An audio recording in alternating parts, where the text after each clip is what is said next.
Art in Africa, like music and like traditional religion, is an essential tool to help us understand the history of the continent. From rock paintings to wood sculptures, from terracotta pots to bronze masks, all give us a unique insight into the past. These works were not made as art for art's sake as they are in the West. They're really art made for life's sake. They played a very important role in the lives of the people who made them. They were not meant for museums. They were handled, they were fondled, they were part of the entire society. Artwork records many of the great events in Africa: foreign invasions, royal ceremonies, religious worship. But art also gives us a window into the small domestic details of day-to-day life.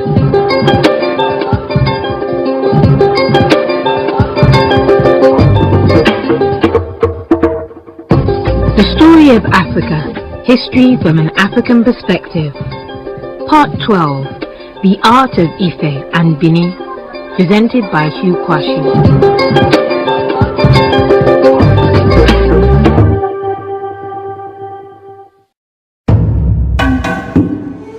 Africa, 900 years ago.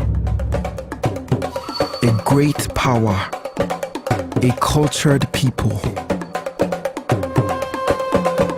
In the kingdom of Ife, now in Nigeria, a rich tradition of sculpture flourished, unlike anything in Africa or Europe at the time. These are works of technical sophistication, magnificent craftsmanship,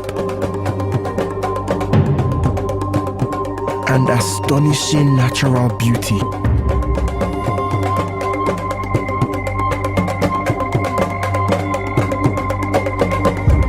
Come to the British Museum and connect with the humanity, the mystery, and the art of Ife.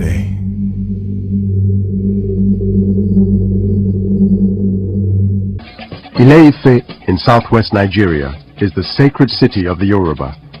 According to traditional belief, it was founded by Oduduwa, the son of Olorun, god of the sky, and became a powerful cultural and spiritual center.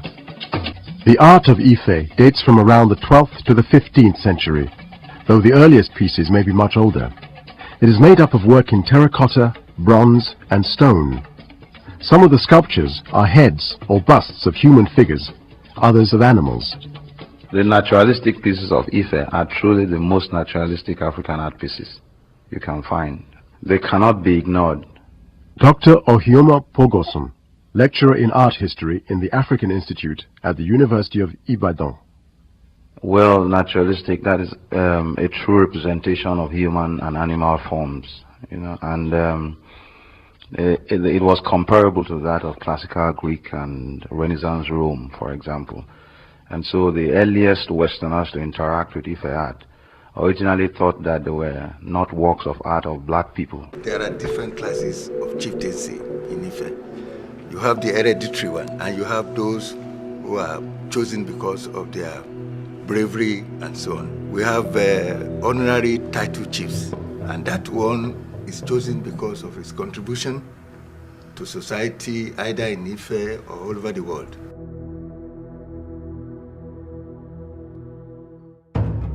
The way these objects are now being showcased is going to rekindle our belief, that if an object has been existing, or we find an object 11th century, 12th century, how did they get there? These are the questions we should now be asking. Who were the people there? And with this exhibition, it's going to bring out more curiosity. People want to find out what is actually happening. This astonishing sculpture in gleaming copper represents one of the rulers, or Oni, of the Kingdom of Ife in western Nigeria 7 or 8 centuries ago.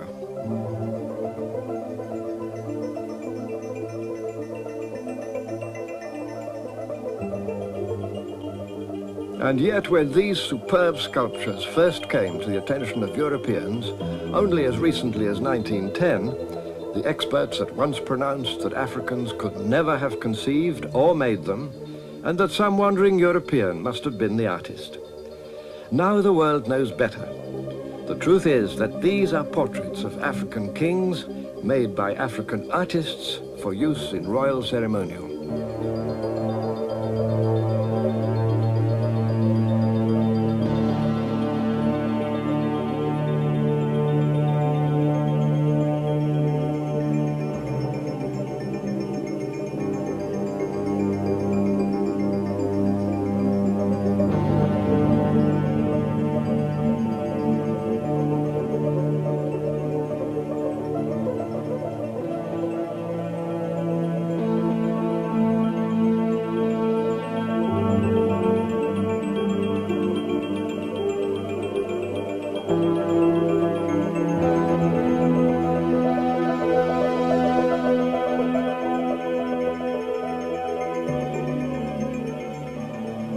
What's important about these ones is they're full standing figures.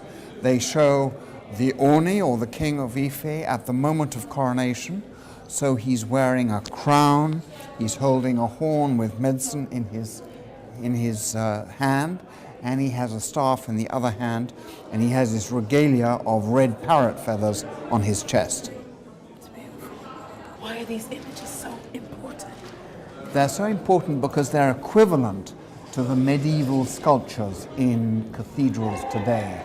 So if you look for the image of Henry VII or of Richard II, these are the same date, and yet they have much more detail, they have much more humanity, and they have much more individuality than the sculptures being done in Gothic and early modern Britain. Absolutely, absolutely. The head of Ife is 3/4 life-size and named after the town of Ile-Ife in Nigeria, where it was dug up nearly 70 years ago. It's hollow and made of leaded brass about 1 centimeter thick. The head wears a crown that was originally painted red. Over the centuries, the once shining brass face has taken on a natural green patina. The head of Ife is thought to be as much as 800 years old. This object over here was the first object from Ife to enter a museum collection. It came to the British Museum. It's one of 2 objects from the British Museum in the exhibition, and it came here in 1896, and it is a quartz or quartzite stool or throne, and it shows an enormous elephant trunk, and on it would have sat the Oni, or the king of Ife, with his legs astride the elephant trunk and his feet on a stool, because of course if he was king he mustn't touch the ground. Early excavations of Ife sculptures were carried out by the German ethnologist Leo Frobenius. On finding brass and terracotta heads in the Olokon Grove in Ife in 1910, he was astounded by the quality of the artwork, describing it as eloquent, of a symmetry, a vitality, a delicacy of form directly reminiscent of ancient Greece. But, he continued, it is proof that once upon a time a race far superior to the Negro had settled here. Like many other Europeans at that time, Frobenius simply couldn't accept that such art could be of African origin. Indeed, he found it more probable that the sculptures had come from the mythical lost Greek colony of Atlantis. This, despite the fact that the sculptures clearly depicted black African features. Although it was the naturalistic faces that had impressed many Westerners, the Ife craftsmen had also produced other heads that were conical and much more abstract. Professor Roland Abiodun. It meant that there were 2 types of head: the outer naturalistic head and the inner spiritual head. The inner spiritual head is the one that is more important and more powerful than the outer spiritual head, which is why the Yoruba always pray that may your inner head not spoil your outer head. According to the Yoruba myth, one of the sons of the deity Oduduwa left Ife to found his own kingdom in Benin. Ife antiquities first really came to light in 1910. What happened was that a German adventurer and anthropologist called Leo Frobenius had heard about the mythic kingdom of Ife, and he decided in 1908 to go there. He went there in 1910. He took a man called Martius with him. They spent 3 weeks there. They got a team of Africans. They burrowed into the sacred grove underneath the ground. They found terracottas. For the first time you have here a cast of a terracotta head found in 1910, the original in Berlin, back together with the original headdress, which is still in Nigeria. For a few weeks in 1910, Frobenius carried out excavations and unearthed many terracotta and stone heads. But he was also shown a brass head, which he was told was Olokun, the Yoruba god of the sea. He photographed it for his book, The Voice of Africa. It bears a striking resemblance to the head of Ife in the British Museum. He thought it was of Greek or ancient European origin. He identified it with Poseidon, with the god of the sea. He identified the kingdom of Ife with the lost kingdom of Atlantis. And he wrote all of this up, and indeed it was published in the Illustrated London News over there in 1910. What happened in order to disprove all of this was over there where those people are two small brasses excavated in 1939 by Thurston Shaw, Igbo-Ukwe brasses. One is of an elephant head, and those are about 1,000 years old. And they proved that this was an autonomous African tradition. Ibuku, a town in the southeastern Nigerian state of Anambra, is notable for 3 archaeological sites where bronze artifacts from a highly sophisticated bronze metal working culture dating back to the 9th and 10th centuries was found during excavations. These artifacts are believed to have existed long before other known bronze artifacts such as Ife bronze in Osun State and Benin bronze in Edo State. The art of Africa finds expression in such diverse activities as weaving, basketry, beadwork and jewelry. But it is in sculpture that the continent is often viewed as having excelled. And it is from Nigeria that some of the most extraordinary artwork has emerged. Around 900 BC, there appeared a form of pottery named after Nok, the village where the first discoveries were made, midway between modern-day Abuja and Jos. Faces and heads carved in terracotta or baked clay are extraordinary in their detail and delicacy. We know little about the Nok people or how their society was organized, so this artwork is a tantalizing glimpse into their history. Nok culture here was beginning to build full-size figures. It was able to tell us exactly what people look like, what warriors look like, what headdresses they wore, what coiffure the women wore. It's clear this culture, which flourished until about 200 AD, was artistically and technologically sophisticated. The sight of the brass Olokun head threw Leo Frobenius into a state of utter confusion. He simply couldn't believe that the people of Ife had ever been capable of making such a sophisticated object. Closer to me is the cast of the head which Leo Frobenius was shown in 1910, which is called the Olokun head. And the second is the original head, which is in the British Museum. As you can see, both heads are done according to the same aesthetic traditions. The treatment of the face, the nose, the lips are made in the same way. The treatment of the ethnic marks are the same also on the face. They indicate the same tradition of producing brass heads.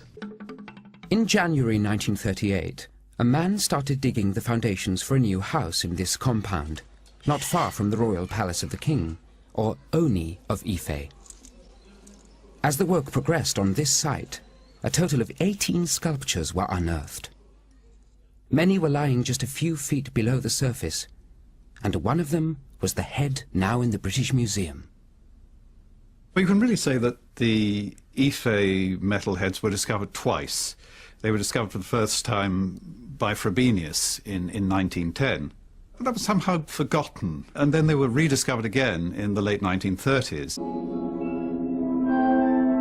This sensational and unexpected new find was reported with great enthusiasm by an American anthropologist, William Bascom, for the Illustrated London News. Such was the high quality of the work that he likened the unknown people who made them to the great Italian Renaissance sculptor, Donatello. He wrote, "Little that Italy, Greece, or Egypt ever produced could be finer, and the appeal of their beauty is immediate and universal."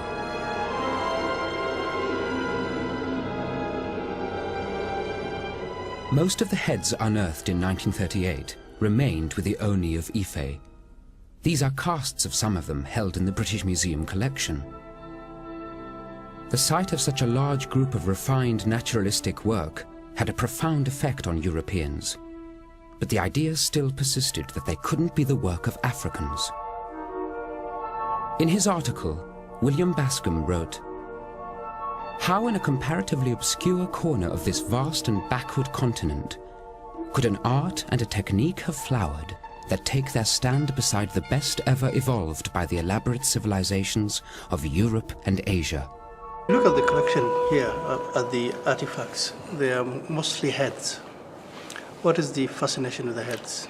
That's a good question. In the Yoruba kingdom, we believe the head is where authority comes from. So let me put it that way, the leader is the center of power. And we believe authority is in the head and it's in the mouth. Ife was preoccupied with religion, with ritual. And most of this represented the Ife cosmology of the head as the center of power. And the head defined you. You didn't define, the body did not define the head. The head is an entity unto itself.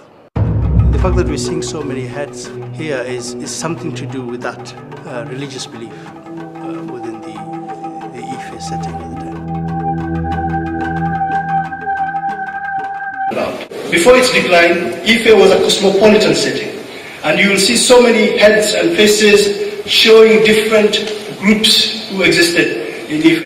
In the Yoruba tradition and legendary stories, Ife came to be as the divine establishment of God, who sent one of his messengers, Oduduwa, to establish the land over water.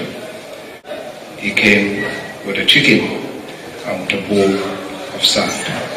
The sand was spread on water, and a chicken was kept on the little sand. And as the chicken scatters the sand, land emerged from the water, and that is what is called Ile Ife. There's a particular story associated with this terracotta head. It's said to represent Lajua, a chief attendant to the Oni, Aurukulukin. When his master died, Lajua decided to conceal the king's death by adopting his regalia and his identity himself. Lajua was later put to death for his treachery, but he has since become a celebrated figure. Professor John Picton. The neck of the figure has a number of lines around it, which probably represent those little rings of fat that a well-tended body tends to have in West Africa as a result of a decent diet. And they are, in the recent past, as we know, a sign of beauty in both men and women. For some time, all the good things which were discovered in Africa was believed not to have been made by Africans.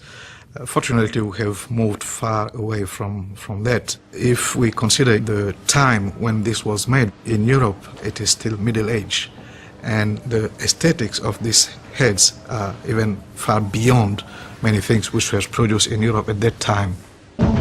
It wasn't just that Europeans couldn't believe that Africans had the artistic sensibility to create such an object as the head of Ife. They couldn't believe either that Africans had the technological know-how to cast it. The head of Ife was made using the lost wax process. now known to have been practiced in West Africa for centuries before the first Europeans set foot there. The artist would have started with a clay core, probably with some animal dung, perhaps some cereal husk in there as well. Once the clay core was modelled into a roughly human head shape, sheets of beeswax would have been modelled onto that of a known thickness. And a lot of the Ife heads are cast incredibly finely. So the thinness of the wax, which was probably also a relatively valuable material, would have been important. And this would have been modelled to give all the detail that the final metal casting should have. Having done that, he would enclose the whole wax and structure with this same clay dung sand mixture, very carefully pushed into all the detail that was in the head. And it's how well he pushes the mixture into the wax, how well the bronze will actually cast. The clay surround, with the head inside, would then have been heated and the wax melted out.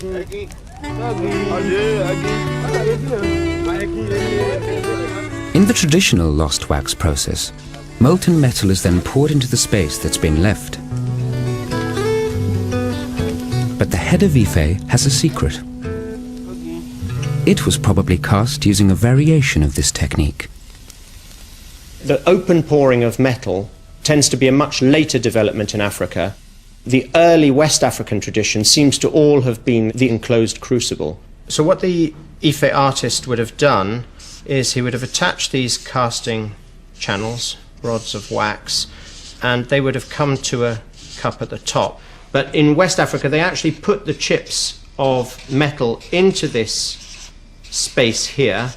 They then put an old shard of pottery over the top to protect it and enclosed the whole mold like that, so that the metal was already enclosed in the mold.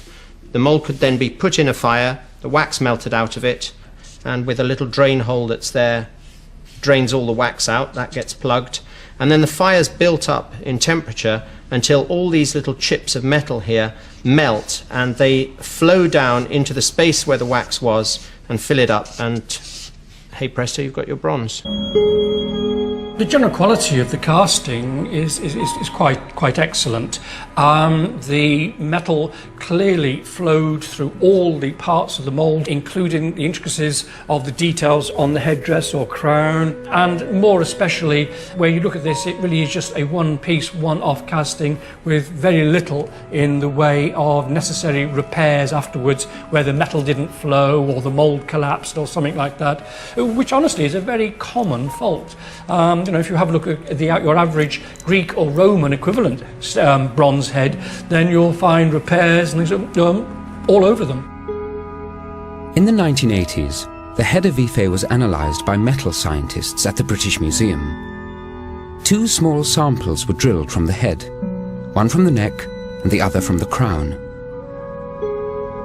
The results of the analysis not only determined the composition of the alloy used, but also gave an indication of how the head was actually cast. When we took samples from the head, we were hoping to be able to try and find out more about the casting conditions. This particular alloy is of copper and zinc and lead, but if the metal is molten, then of course the dense droplets of lead have time to sink through the molten brass and concentrate at the bottom.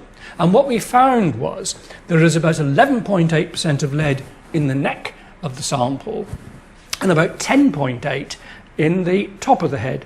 Now this may not seem very much, but it is significant. It does show that the head was cast upright, and secondly, it does suggest that the metal was molten in the mould for, I would guess, 2 or 3 minutes to give the time for that amount of segregation to take place, which once again is a sign of a pretty proficient casting. The guy who cast that knew what he was doing. Analysis of the head also showed that the brass from which it was fashioned was probably imported from thousands of miles away, across the Sahara Desert.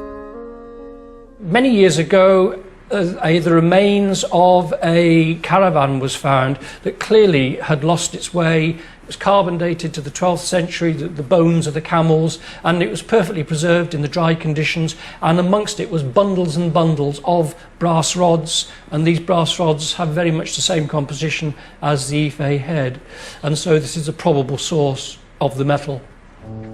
I think there's no doubt that that head in the British Museum is the image of an Oni. The headdress and everything that we know suggests that. This is a person who is aware about his power and about what he can achieve in this world. He knows that he's a great man and very sure of his power and his influence. It's a royal attitude. The Onis of Ife had every reason to be sure of their power and influence. For the Yoruba people, the Oni was not just a king, he was a deity. And according to Yoruba mythology, the city of Ile-Ife, where he held court, was the place where the gods descended from the sky and created the world. The Oni claimed direct descent from Oduduwa, the founding god of the Yoruba kingdom. And the supreme status of this man is shown by the fact that he is wearing a crown decorated with beads, a sign of his nobility and wealth.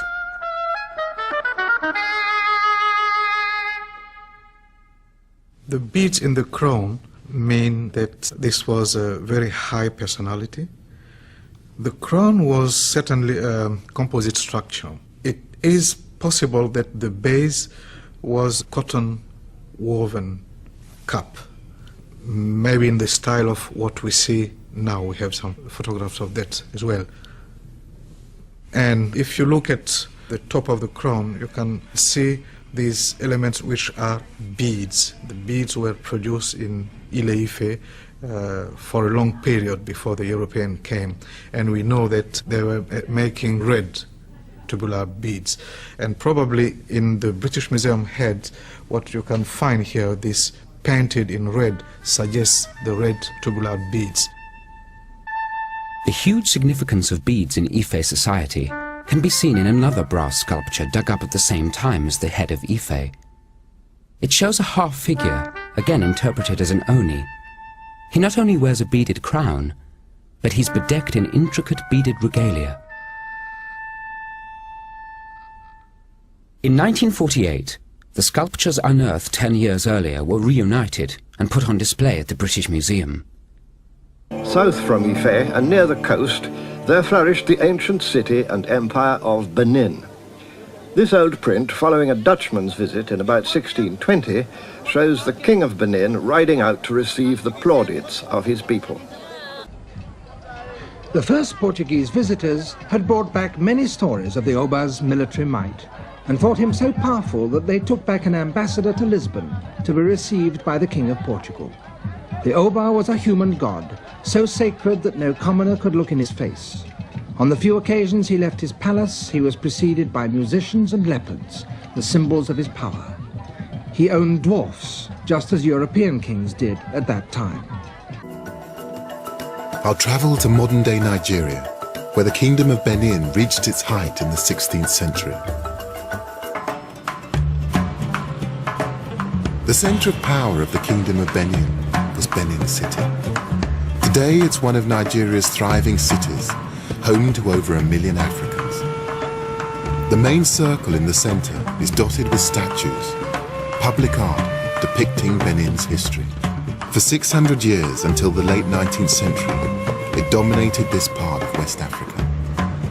But the kingdom's former scale and power are not immediately obvious, unless you know where to look. Dr. Ekagusa Isian, author of several books on Benin's history, is taking me to see a 500-year-old feat of engineering. At the kingdom's height in the 16th century, a series of moats and earthen walls protected the city and its surrounding land. It was a defensive system that consisted of a ditch and then a rampart. What little survives is overgrown and barely recognizable. But archaeologists have found evidence of a vast network of trenches and walls, up to 9 meters high. They zigzagged around the city area for an incredible 4,000 miles. Benin really was the capital of this part of Africa. That is the eastern part of the west coast of Africa. Benin was the principal town. It was an important center of the culture of this part of Africa. It was an important center of the political reach along this huge area of the eastern portion of the west coast of Africa. The kingdom was governed from a vast palace by a hereditary ruler, the Oba. And his subjects were animists, believers in the idea that souls and spirits existed not only in humans, but in animals, plants, and the earth itself. At its height, it exerted political, military, and economic control over an area stretching almost 40,000 square miles.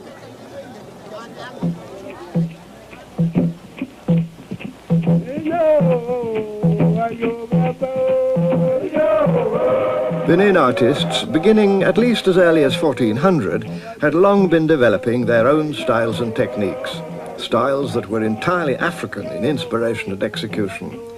They have their place today among the artistic masterpieces of the world. This ivory armlet places the king where he belonged in Benin society, at the center of all things.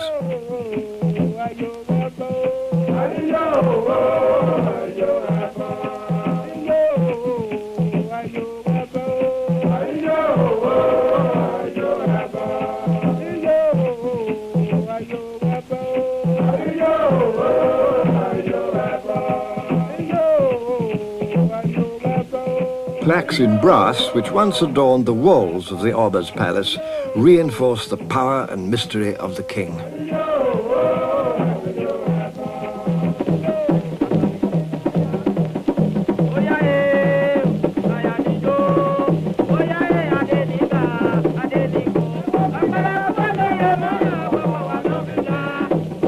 A visitor from Holland to the King of Benin in about 1600 wrote this report. The city is composed of 30 main streets, very straight and wide. The houses are arranged in good order. The people are in no way inferior to the Dutch in cleanliness. Their houses are as polished as a looking glass. They have good laws and efficient police and show us 1,000 marks of friendship.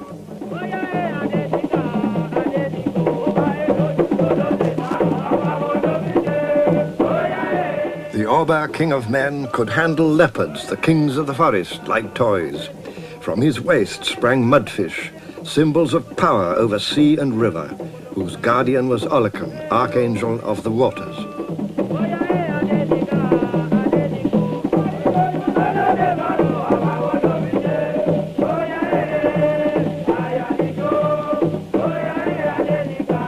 The king had great authority, but this depended on the support of noblemen and appointed chiefs, and on certain persons of ritual power. Among these were the Queen Mothers of Benin, one of whom is shown in this memorable head, sculpted in about 1550.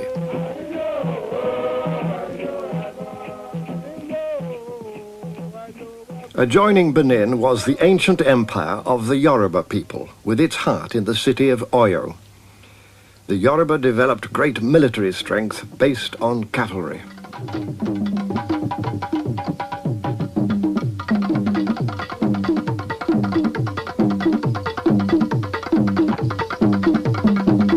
Production of art in Benin, capital of the Edo Kingdom, appears to have started around the 15th century, although it's been suggested that the kingdom, and possibly its art, was in fact much older.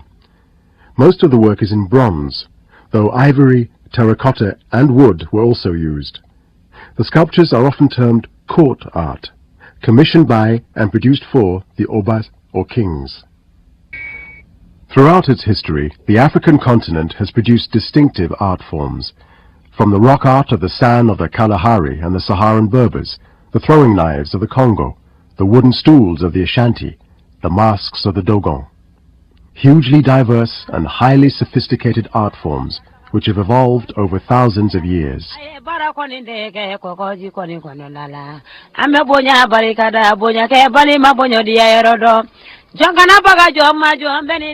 Just as the griots of Mali preserve their history through oral rendition, so too does art take on the vital function of communication within societies which do not rely on the written word.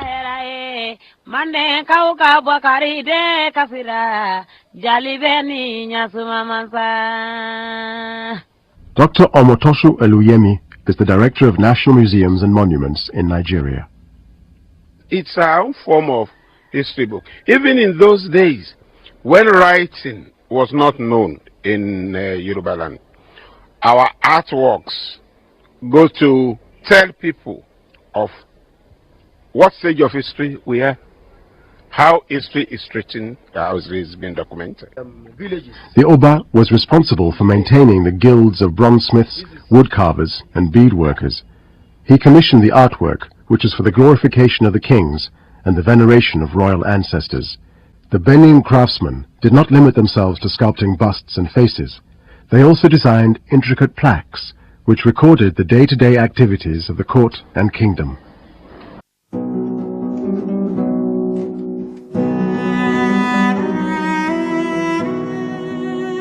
Many of the stories of Africa are told here, the British Museum in London. This is where thousands of artifacts, collected, bought, and taken from the continent, ended up. When they were first discovered, objects from the ancient kingdoms of West Africa stunned the world. None more so than these extraordinary plaques. They came from what was once the Kingdom of Benin and are around 500 years old. When the British came upon these objects in 1897, they thought there's no way they could have been created by Africans. They were amazed at the detail and the intricacy. They were seen as being something completely revolutionary to the British, and you can understand why. These aren't carvings. They're 16th century casts in copper-rich alloys of brass and bronze. Over 900 plaques are thought to have been made. To produce each one, the artist would need to know how to make and fire a clay mold, and how to melt the metals to pour into it. It's an incredibly difficult skill to master. The combination of relatively sophisticated science and artistic accomplishment baffled most European 19th century observers. They couldn't believe that so-called primitives had been capable of producing work of the same standard as their European contemporaries. These amazing objects just didn't match the Europeans' view of West Africans. Those bronzes were not made for museum pieces. Initially, in the absence of photography and writing, they were made to depict, illustrate events in the palace or in the community or some festivals. That's why you see them. They were made as, in the absence of photography. That's what they were meant for initially. Ces plaques en bronze, elles sont tout à fait étonnantes à différents niveaux, parce que d'abord, ce sont des formes d'œuvres qui sont tout à fait uniques en Afrique, où on ne pratique pas ce genre de bas-relief. That's an artistic point, but the plaques also contain anthropological information. Ces plaques font l'apologie de l'Oba, mais aussi de ses dignitaires, d'un certain nombre de rituels, d'un certain nombre d'actions, qui sont véritablement une archive historique qui vient se superposer, s'additionner à l'archive orale, puisqu'il n'y a pas d'écriture. This plaque shows 3 African traders. They're holding manillas, the currency that was used for trade with Europe. The next plaque along shows their Portuguese trading partners, and they're not short of a manila or two. This salt cellar is presented as an object to be admired, not just explained. It's been given an aesthetic value that reaches beyond its historical context. This leopard can be seen as a piece of art, but originally it was used for carrying water. Seeing it purely as a sculpture could strip it of its meaning within the culture where it was created. Many French still assume that they have this vision of African cultures as essentially tribal, relatively unhierarchical, relatively without centralized power and so forth. Showing Benin is a good way also of rectifying or correcting this skewed view of African cultures in the French public. These bronze pieces, and some 2,000 others like them, arrived in Europe in 1897, and they created a sensation. For they were so accomplished and so unlike the wooden masks and fetishes that explorers had brought back from Africa before them, that many people said that they could not be purely African in origin. And today, the treasure of Benin is dispersed among museums and collections all over the world, in Britain and America, Germany, Russia, Switzerland, Sweden, France, and Australia. The second biggest collection is now back in Nigeria, but none of the objects have returned to the place from which they were taken, the palace of the Oba of Benin. The plaques, about 1,000 of them, were found by the punitive expedition stacked in a storeroom. Apparently they had been taken down some 200 years before. Once they had covered the pillars of the palace, and together they give a detailed picture of the Benin court at the height of its glory and power.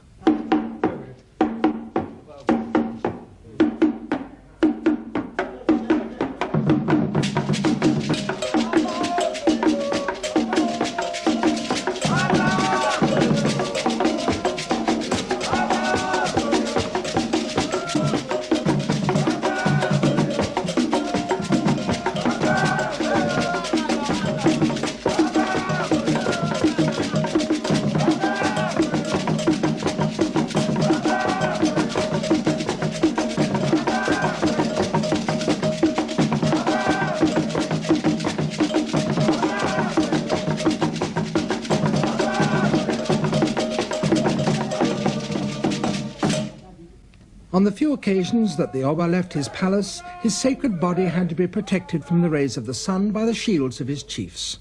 His attendants, going before him, carry leather caskets containing kola nuts for the Oba to distribute as a gesture of patronage. Until the end of the 16th century, metal was in such short supply that the craftsmen were extremely sparing with it. The bronze of the earliest pieces is of eggshell thinness, and the delicacy with which the original wax was modelled and covered in clay was so great that little filing was necessary. So the disciplines imposed by a scarcity of metal contributed to the development of a style which surely represents one of the high watermarks of sculptural inspiration in all Africa.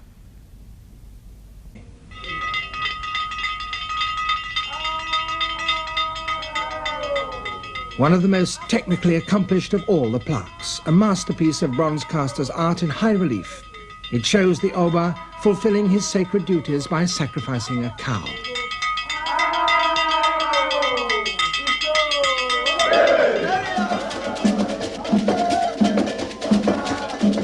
The roof of the palace at that time was surmounted by a huge bronze bird.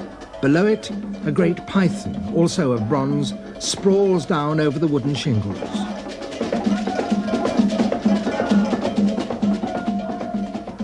The pillars supporting the roof were covered with plaques, and the entrance to the palace was permanently guarded by warriors. One Oba was said to be able to raise an army of 100,000 men within 24 hours. Many plaques record their victories. This is a prisoner with a brutal sword wound across his chest.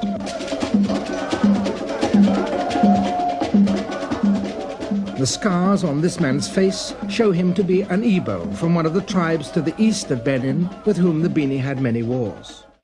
Reminders of the quality craftsmanship once commissioned by the king now lie in Benin's City Museum. These are, sadly, mostly replicas of bronzes that were taken from here in 1897. But even so, I'm struck once again by the intricacy of these objects.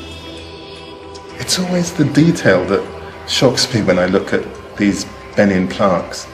I mean, the whole thing is very much like a historical document as much as a piece of art. I mean, this is depicting very particular people, and you can imagine them in all of their finery, because you can see it actually depicted here, the detail of the textiles, the layered textiles that they're wearing. Many bronzes depict 16th century obas, and they're records of specific events, such as military victories which expanded the kingdom. This, for me, will be Oba Essegy returning from fighting the Agala triumphant with his retinue. Oba Essegy bolstered the kingdom with the help of the Portuguese, who provided weapons and mercenaries for battles. Many of the plaques were made during his reign. The Portuguese also brought the metal, which enabled the bronze casters to immortalize his exploits. But this craft predates the arrival of the Portuguese, so there must have been another source of copper for the bronzesmiths. When this plaque was made, the Portuguese had been in touch with the kingdom for something like a century, and they too appear on the plaques. They're shown with such accuracy that it's possible to date them from the details of their clothing. This man must have been in Benin in the early 16th century. He's armed with an elegant sword, but the Portuguese had more advanced and effective weapons than that. They brought cannons and muskets, the first guns that the Benin had seen, and they had crossbows. The Oba persuaded them to join his army, and with them on his side he became one of the most powerful rulers in West Africa, conquering an empire that stretched for 200 miles along the coast from the frontier of present-day Dahomey to the banks of the Niger River. The Portuguese were seeking ivory, pepper, and above all, slaves. The Oba supplied them, and in exchange obtained metal. One of the attendants waiting on this chief carries what was to become the standard currency on the coast, a European-made ingot of bronze, a manila. It was at the end of the 19th century that Europeans first began to take a serious interest in the art of Africa. In 1897, over 2,000 works of art were removed from Benin City in Nigeria after the city was destroyed by British troops.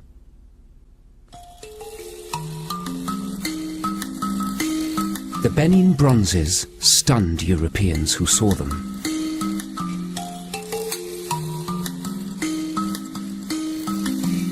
People worried long and hard about the Benin bronzes. Could they really have been made by Africans? Were they actually made by Portuguese for them? We now know, of course, that they were made by Africans, and that casting tradition stretches back long, long before European influence. But at the time, they changed, very importantly, our preconceptions about what African art was and what Africans were like. But the people who made these majestic sculptures, dating from the 16th to the 19th century, were relative newcomers in the art and craft of casting metal.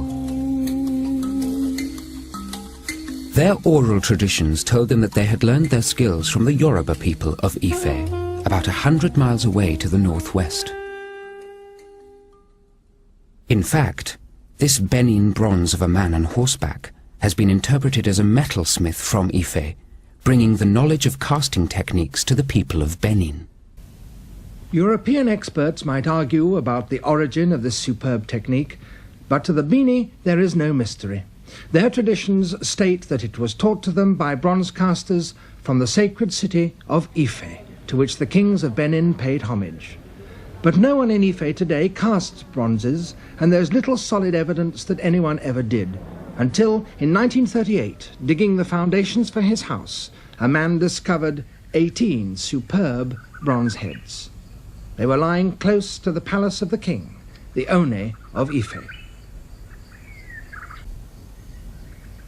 Archaeological evidence suggests that these bronzes were made several centuries before the Portuguese arrival in West Africa, perhaps as early as the 12th century.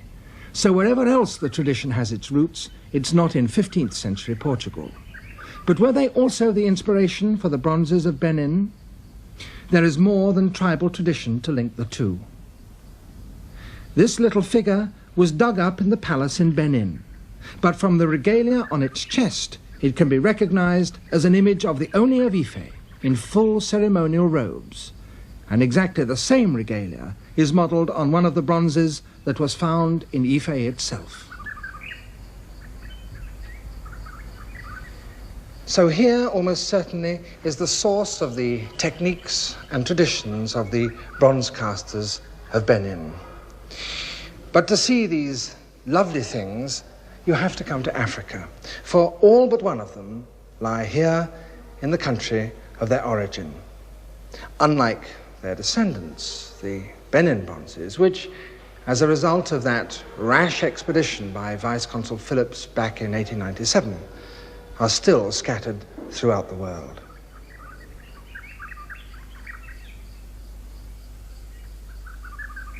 Some of the plaques show chiefs, like the one on the upper left. These are all items from our collection here that will be in our exhibition. Others were worn by chiefs, such as that bronze cuff on the upper right, or the hip pendant there at the lower right. Others were carried, like the bird you see at the lower left, in ceremonies by chiefs. And some were personal items, like that wooden box at the bottom. That actually is meant to hold kola nuts, and the chiefs present them to visitors to their homes as an act of hospitality, and have a number of varied forms that these take. This is a mudfish, a very popular motif in Benin. It's a kind of, it's a sort of a variation of a catfish that can move on both land and water, and is seen as an apt reminder of people that can move from the supernatural world to the world of the living. In both past and present, the palace has been a real center of activities for Benin. There at the left, a 16th century plaque that shows a number of courtiers in front of one of the shrine areas. You can see the shingled roof and the tower with the snake coming down. It was destroyed in 1897 and rebuilt 17 years later. It's had several additions since then, but it is still primarily an earthen building. Many of the chiefs and inhabitants of Benin, in fact, have suggested that a new building be built for the Oba, for the king. But he himself wants this kept as it is because he feels a tie with the past in it. On the left is a plaque not from our collection, but showing a chief from a 16th century work holding a ceremonial sword, and you can see he has a feather coming from the left-hand side of a beaded headband that he wears. He has a very high beaded collar that's covering his chin, and he has a strand of beads running from one shoulder to another. These, as well as beads at his ankles and brass armlets at his wrist. Every chief will get the sword. That is a symbol that is shared by them and by the Oba. It's one of the royal emblems. But the other elements are not shared by everyone. That high collar, for instance. You can see at the upper right a chief wearing the high collar as well as the headband and feather. But the lower photo shows a half collar, a much shorter one. So everyone can see at a glance whether you're entitled to either one, because not all chiefs get to wear the collar at all. So are you a half collar chief or a full collar chief? Some of the costumes that are still worn today actually have origins that go back 500 years. 16th century plaque from the British Museum shows chiefs, as you can see, in a kind of scalloped attire. It would have been red. This is a special cloth called ododo that was imported by the Portuguese who first contacted Benin in the late 15th century. Their high hats with brass ornaments also still worn, and you can see them with that eben. That sword is the symbol par excellence for the chiefs. And we have the highest ranking chiefs only are allowed to wear that kind of attire. Here at the right, another set of chiefs, two who are the only ones in the kingdom who are entitled to wear a red hat made out of that same cloth with brass ornaments that has this high protrusion. At the left is one of our objects, probably 18th century, possibly earlier. It originally showed all three figures with just such a protrusion on their headgear. The middle figure is the Oba. The flanking chiefs are the ancestors of these two particular ones, Chief Osa and Oswan, who were the advisors of Oba Esigie in the 16th century, and who steered him carefully through a civil war with his half-brother. They stand together in a triad position, which is one of the major motifs in Benin art, two chiefs supporting the Oba, and the chiefs, of course, represent not only themselves, but the whole of the Edo people who are behind the Oba. He can't move without their assistance. In fact, Barbara Blackman spoke of a quote regarding this, about how the Oba, in past times, asked his supporters who would help him carry the weight of the crown. And indeed, when we see the Oba dressed for the most important ceremonies in a whole gown of coral beads, a crown of coral beads, coral beaded shoes, and so forth, it's attire that weighs probably between 30 and 50 pounds, so some assistance is welcome. At the middle there, you can see an ivory, probably a 19th century ivory, a waist pendant, that shows that same kind of arrangement, and there the protrusions that prove that these are the same chiefs are present. The one on the left is our plaque, the other from the Peabody at Harvard that we hope to borrow. They both show an important chief in the middle, surrounded by an entourage. Hieratic scale is at work, so the chief himself is not only centrally placed, but he's much larger than the other figures. And in fact, rank on the one on the left is very much determined by size. There are some very small figures down here, and above, musicians, tiny musicians, medium-sized accessory holders, and much larger warriors flanking this central figure. And this concept of entourage is even one that's operative on the Oba's altars, where statues of courtiers, not just statues of the Oba himself, but of various courtiers, were placed on ancestral altars to provide him with an image of entourage throughout the ages. Coral beads are very, very important in Benin, as are red stone beads, chalcedony. The red stone beads are darker, they're older. The coral beads were one of the main exports the Portuguese, or the main imports for the Edo people, from the Portuguese. And from the beginning, their novelty as a red bead, but a brighter red bead and a more expensive one because it was imported, that novelty factor was important in display, and Edo men vied for them. They were the privilege of the Oba to give out, and they are still very, very expensive. The bracelet you see on the right is made out of ivory. For most of Benin's history, ivory was the privilege of the Oba alone. But there was a point in the 17th and 18th century where there was so much of it available, and some of the Obas were not so strong, that certain of the big chiefs had ivory bracelets. And so we're seeing one of those here. This particular one is showing the figure from an earlier era. It's an 18th century bracelet, but it shows a 16th century Portuguese figure, and he's actually holding bunches of beads in his hand. This is another of our plaques.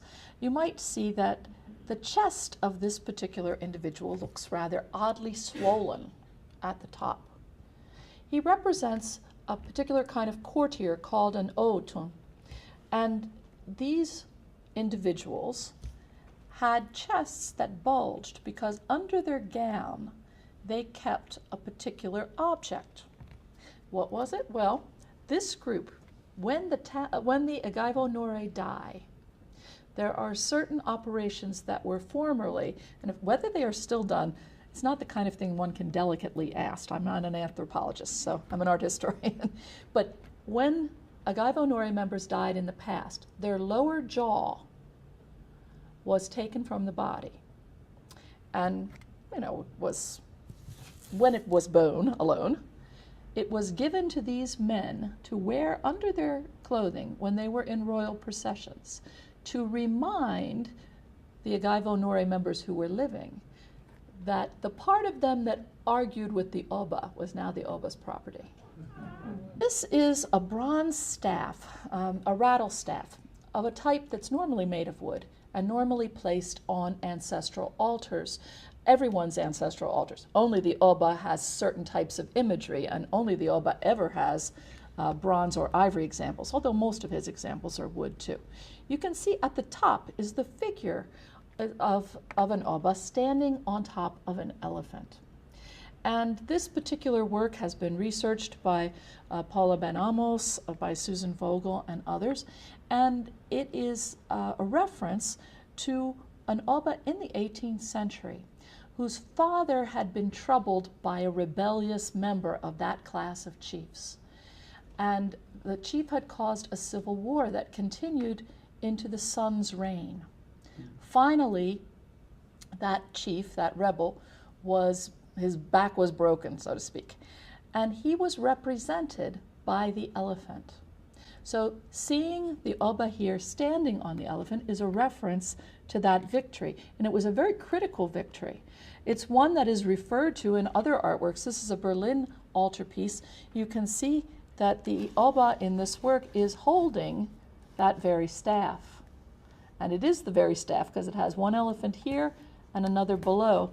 You can't see the second one on this example, but it's referred to again in an artwork as an example of conquest and victory in a period where the Obas were just re-seizing power after the 17th century when it had been diminished quite a bit. That kind of history of struggles of various kinds is repeated over and over again, struggles with high-ranking chiefs. If you read recorded oral histories or listen to them. Here, one of our pieces, we have a wooden version of this same uhore, where the Oba stands atop the elephant. It is a very unusual motif, and in fact, we have not only this example, but a very rare example that shows a highly stylized elephant by itself without any figure atop. You also talk about, the Benin Kingdom having changed very little. Is there a particular pride that must be there in the area because of that?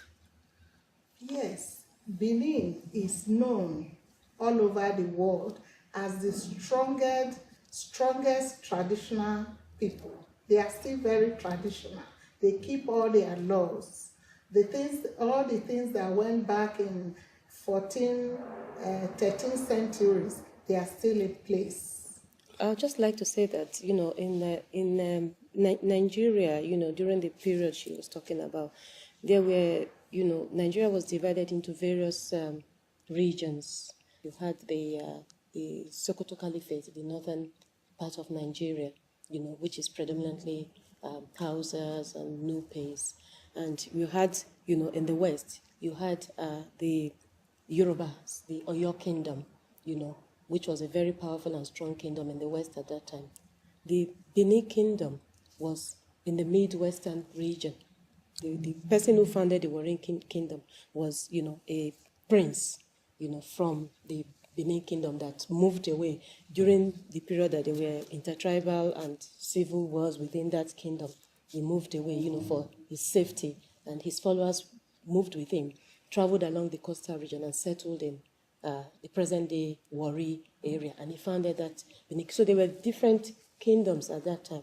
The Benin people, the Benin Kingdom was a very prominent and powerful kingdom, and the Benin Kingdom has retained most of its, cultural values, both in terms of religious symbols, what the kingship meant to the people. Is a strong unifying force there between, the kingship, the kingdom, the Obas, and the people that they represent, because the Oba was a very powerful ruler, not just politically, but spiritually. The Benin people were known craftsmen. They were very good craftsmen and good brass work. And most of the artifacts, a lot of the artifacts that were carted away from Nigeria, and brought to the museums, which we find in different parts of Europe and America today, actually, most of this came from the Benin Kingdom, the Benin and the Oyo Empire.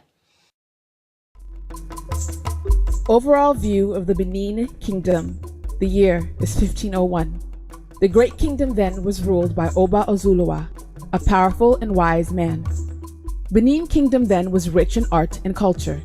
Bronze plates, gold carvings, and the terracotta were the prime highlights of the day.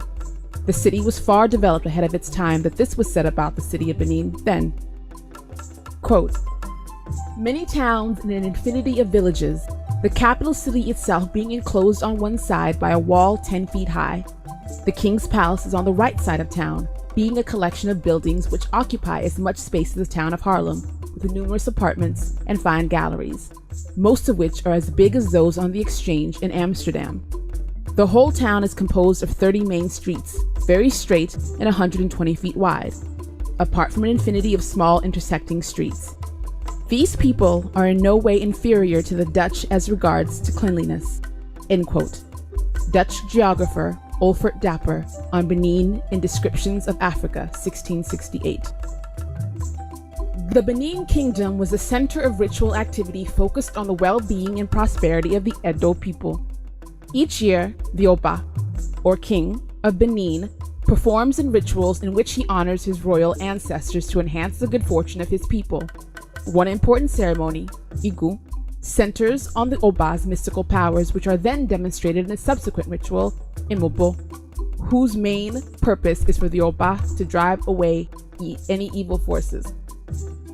The Oba sits in a red pavilion, red being a threatening color to help force away evil. Later, he dances with an ivory gong, striking it to repel malevolent forces. Idia was born in the area of Isi in Benin Kingdom. Her parents never wanted her to marry the Oba, a very beautiful woman whose beauty was marred by an herbalist by 2 large incisions on her head. The incisions were meant to disfigure her, but this became the main source of attraction and respect from Oba Ozuluwa. Oba Ozuluwa died after a peaceful reign. He left the kingdom in the hands of his wife and his 2 sons, one a warrior giant, and the other the Portuguese baptized Osawe, also known as Isigi. The quest for a new Oba of Benin had begun. The wisest and most powerful one will rule the kingdom. With the help of Idia, who mobilized an army around Isigi, he went on to defeat his brother. Oba Isigi became the 16th king of Benin. His brother then later went to rule Udo, which was about 20 miles away from Benin.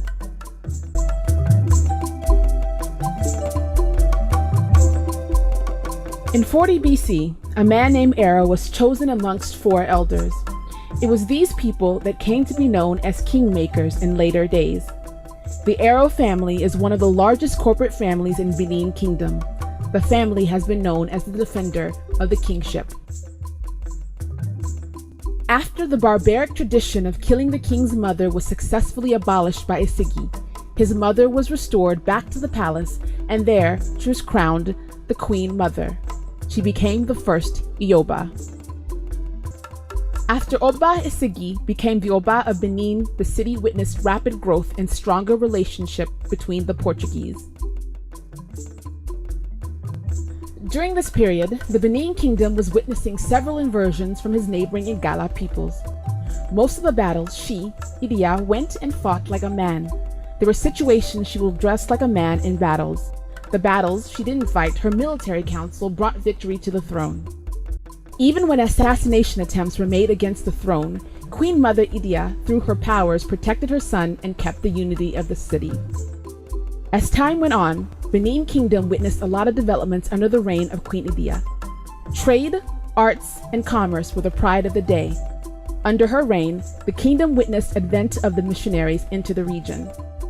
It was said she ruled and established a royal court that will go on par with that of Queen Elizabeth I and that of Queen Candace of Ethiopia, who reigned at the time of Christ. Such grace and style with one woman.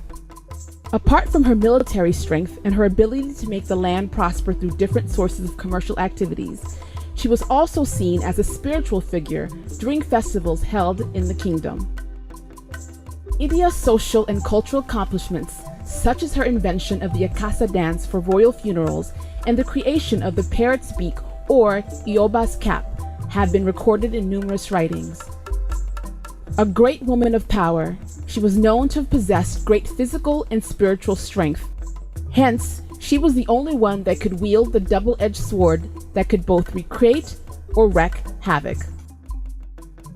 According to the royal bards, on her head was a distinctive coral war crown peculiar to her alone. resting on her forehead, was a charm with 4 cowries that ensured any oncoming stone or missile will not blind her. On the back of her head was the charm known as a boomerang. On her neck was a precaution rope with 4 leopard teeth tied to it. The rope reminded her to be careful and to avoid danger. On her chest was a day belt, designed to ensure that whatever the nature of the problem, dawn will always come. Hidden under it was the belt of dumbbells used to hypnotize and frighten her enemies.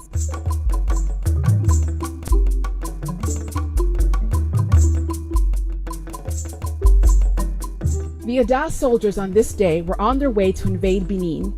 Ioba Idia and her son Isigi marched into battle. As they were approaching the battlefield, the abyss, conceived as a bird of prophecy, flew over the soldiers marching to battle, shrieking and flapping its wings.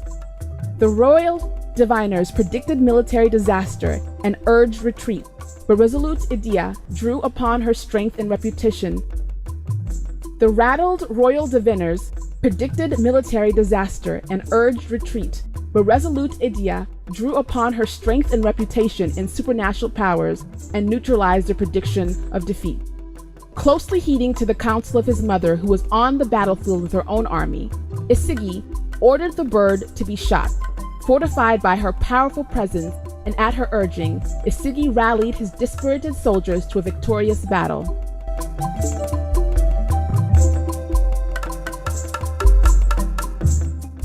After a long reign of great accomplishment and battles won, the great Ioba Idia passed on to the great beyond. Isigi was devastated by his mother's death.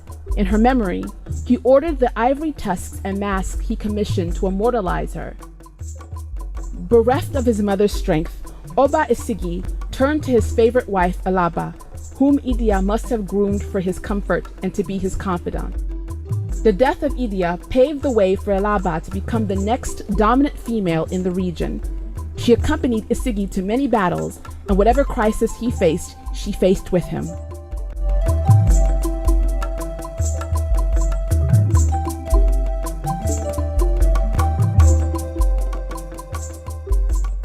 You might wonder what it really means to be a chief. This is a word that's used in different aspects throughout Africa. Sometimes a chief is a ruler, depending on which part of Africa we're talking about.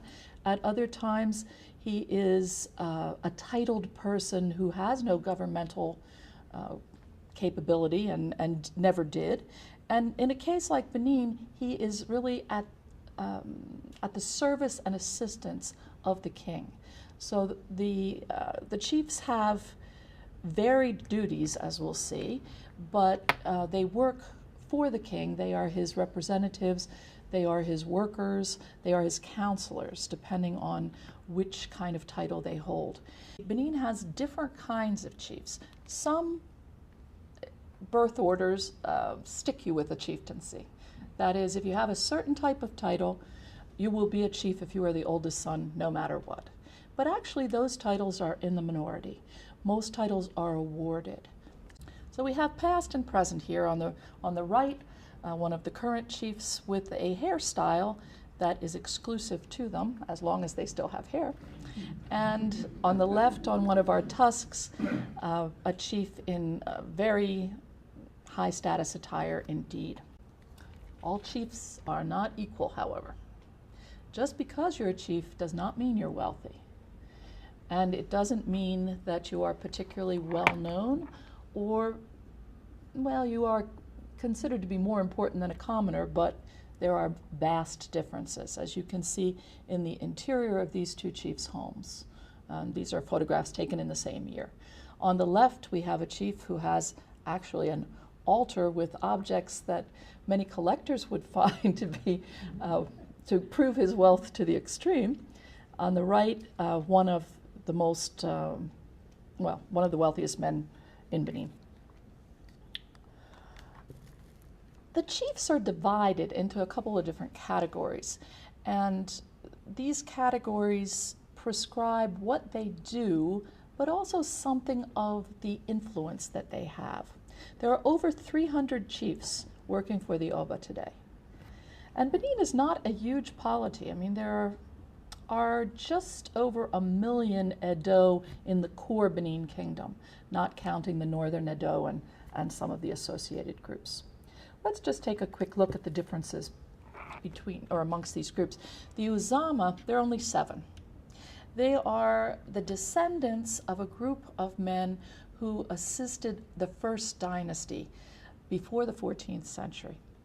They have hereditary titles, they have their own neighborhoods in the city, and some of them have markets named after them or special privileges that their ancestors inherited. Privileges of jurisdiction, of dress, of owning objects that no one but the Oba can own normally. They've had also a history of major conflicts with kings in the past. And this gets into some of our tensions because these are not only remembered by historians and ordinary people for that matter, but they are reenacted in some of the palace ceremonies. So major conflicts in the 16th century, in the 18th century, and their power was eroded at each point of conflict. So today, their role is mostly ceremonial.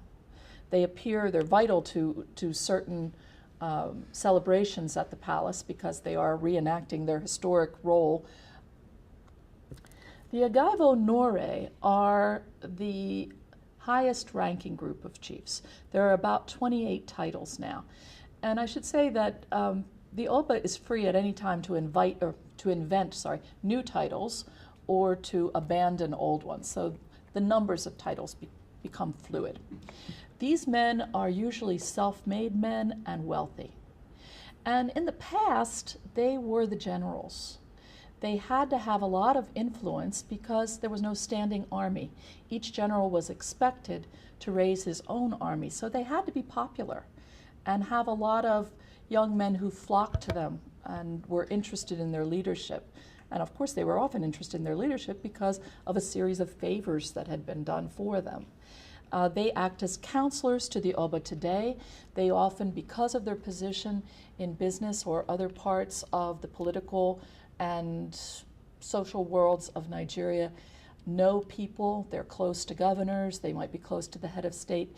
They can advise the Oba on ways to interact with the rest of the country or outside the country. The royal rivals to the king, because there has been a history of struggles between certain chiefs and the Oba, usually come from this group because of the very influence that they acquire. And most of their titles are non-hereditary. Occasionally an Oba has gifted one of these chiefs by allowing his title to be inherited, but it's fairly rare. The Agaivo Nogbe are the third group of chiefs. There are about 289 of them. They form the bulk of this group, and they're involved mostly with palace, daily, and ritual life. A lot of them are drawn from the guilds because Benin has a system whereby there are hereditary groups that produce objects for the Oba or do particular things for the Oba, royal guilds. And a lot of them have chiefs within their ranks, sometimes more than one, depending on the size of the guild. More of the hereditary titles are in this group than in either of the others. And even within this very large group, there are subdivisions.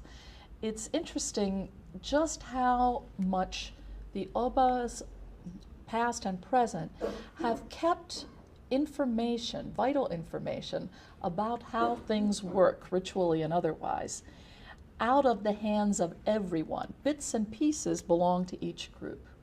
In fact, the three groups, Iwebo, Iwegwe, and Ibiwe, are only allowed access to certain parts of the palace. So an Ibiwe member can never wander into an Iwebo room, for instance. They all have their own quarters and passages and so forth, and their own secrets. Iwebo is the most important and senior group. They're in charge of the Oba's regalia, his coral beads, his dress, his ivories, etc. They're in charge of the music that's performed at festivals. The artists and craftsmen come from this group. And formerly, they were the group in charge of foreign trade, which made them a wealthier group indeed. Iwegwe is a group that is primarily concerned with the Oba's personal well-being. They do the divination for him. They are involved with ritual purity, also physical and spiritual healing. The sword bearers, the bodyguards, and the ancestral records are cared for by this group. Ibiwe is concerned with the harem. Today the Oba has 4 wives, but in the past, if we talk about the 18th century, for instance, or previous, 400 would be more the norm, but today 4. But the Ibiwe group still is concerned with the care of the harem and with the royal children. At least 63 of the 334 titles are hereditary, but if you didn't inherit your title, as most chiefs did not, there are a lot of stages involved with becoming a chief. First of all, even getting an offer involves either the Oba deciding you deserve an honor, or more likely, you intimate that you wouldn't mind having one, which means you already have to have connections within the palace and let that word get out, that should he so honor you, you wouldn't throw it over your shoulder. The chiefs, once the Oba has decided, yes, indeed, he's going to do it, he sends a number of chiefs to your house at night. And he decides that you are worthy of the honor, and if you are smart, you will accept it. You wait a few days, and then you officially pay him a courtesy call to thank him for this gift. And you're dressed very simply at this point. You can see these 2 men in white. Only one is getting a title, the other is accompanying him. And this is done without drumming, without much fanfare. It's just a simple acceptance. You then have to pay fees to your class of chiefs, whether you're an Agaivo Nore, Agaivo Nogbe, etc., and they share out that money. That is a very important part of getting the title. And if you stick at this point, there are certain things you'll be ineligible to do until such time as you've paid. About 3 months later, at least 3 months later, the Oba will call you to come to the palace to confirm your title. This is called "Come to the Gates of Glory." That's what is said to these would-be chiefs. Despite its obvious beauty and complexity, it has been widely held in Europe that African art is in some way primitive. Many Europeans judged it purely on aesthetic grounds, rather than attempting to understand its social and cultural context.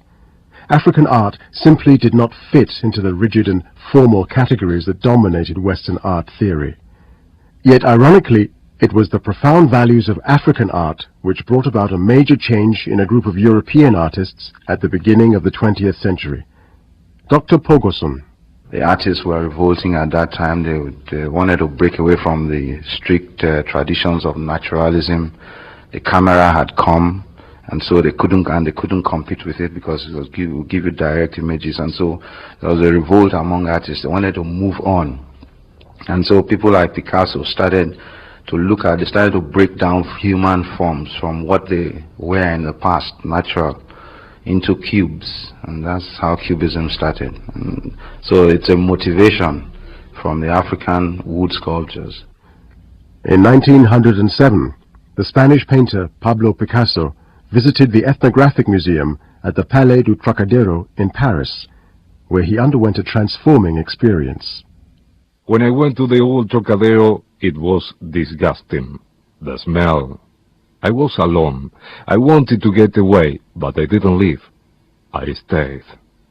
I understood that it was very important. Something was happening to me, right? The masks weren't just like any other pieces of sculpture. Not at all. They were magic things. I understood what the Negroes used their sculptures for. They were weapons, to help people avoid coming under the influence of spirits again, to help them become independent. Picasso described African art as a form of magic, a mediator between this strange, hostile world and us. One significance of this recognition was that artifacts from the continent were no longer to be judged in the court of Western art. They could continue to speak for themselves, as they had spoken to Africans for generations. In the 19th century, the British saw the kingdom as an opportunity to extend their influence in Africa. They established a trade agreement, but when Benin reneged on it, relations deteriorated. A British delegation ignored warnings not to approach the Oba and were massacred, leaving just 2 survivors from over 200 people. A month later, in February 1897, 1,200 British soldiers arrived in response. The city walls didn't stop the British punitive expedition, and the city was razed to the ground. At the Royal Palace, they found artwork that they couldn't believe had been created by Africans. Around 2,000 pieces were taken, sold, and distributed to Western museums. The Oba was deposed and died in exile. It was a catastrophic defeat for the Kingdom of Benin. In January 1897, the vice-consul of a British trading settlement on the coast decided to visit the Oba. The Oba had recently accepted a trading agreement with the British, but he wasn't keeping it.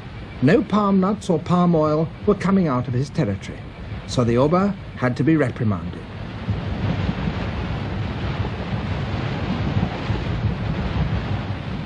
The traditional way to reach the city was to travel up the mangrove-lined creeks of the Niger Delta to the village of Ugoton, which marked the frontier with the Benin Kingdom.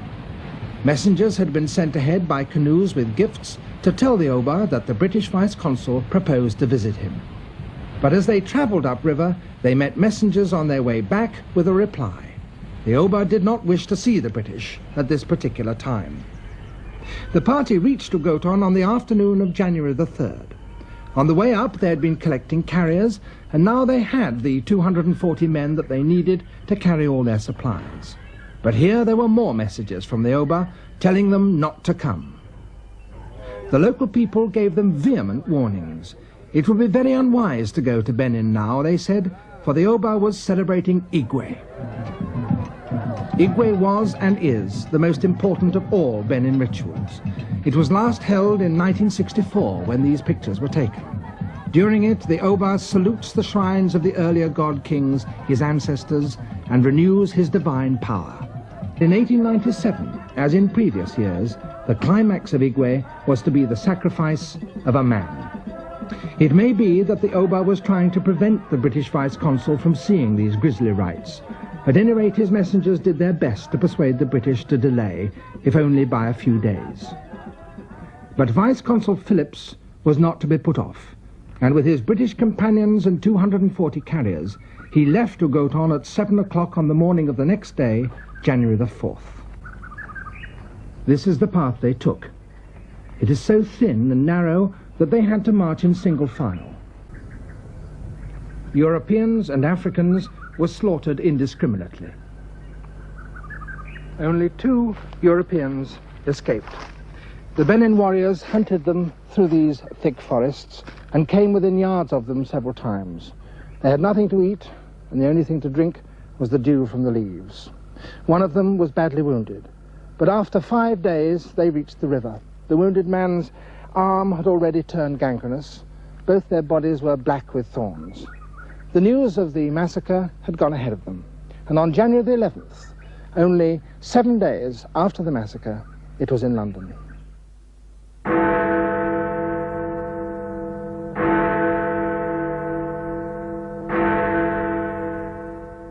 A punitive expedition had to be mounted.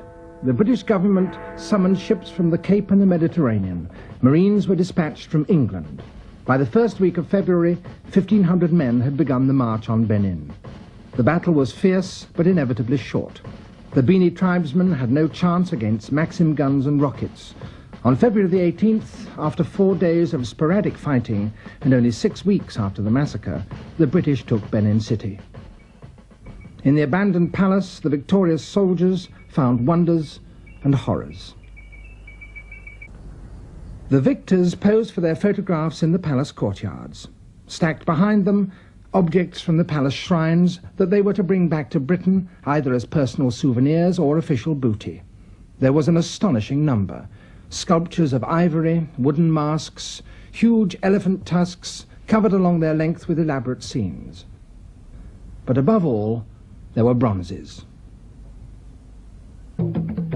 By the late 1890s, the British colonial leadership in Benin was anxious to bring the kingdom under the authority of the British Niger Coast Protectorate and increase the profits for British merchants. Acting Consul General James Phillips sent this dispatch to the British Foreign Office. I am certain there is only one remedy, and that is to depose the King of Benin. And I'm convinced that pacific measures are now quite useless, and that the time has now come to remove the obstruction. I do not anticipate any serious resistance from the people of the country.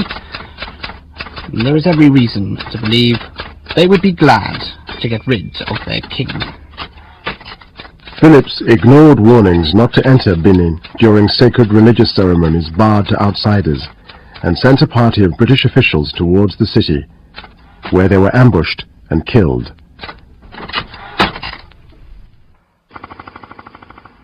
Ignoring the fact that they had violated the Oba's rituals, the British took their revenge by pounding Benin with Maxim guns, sending the Oba into exile, and looting hundreds of priceless objects.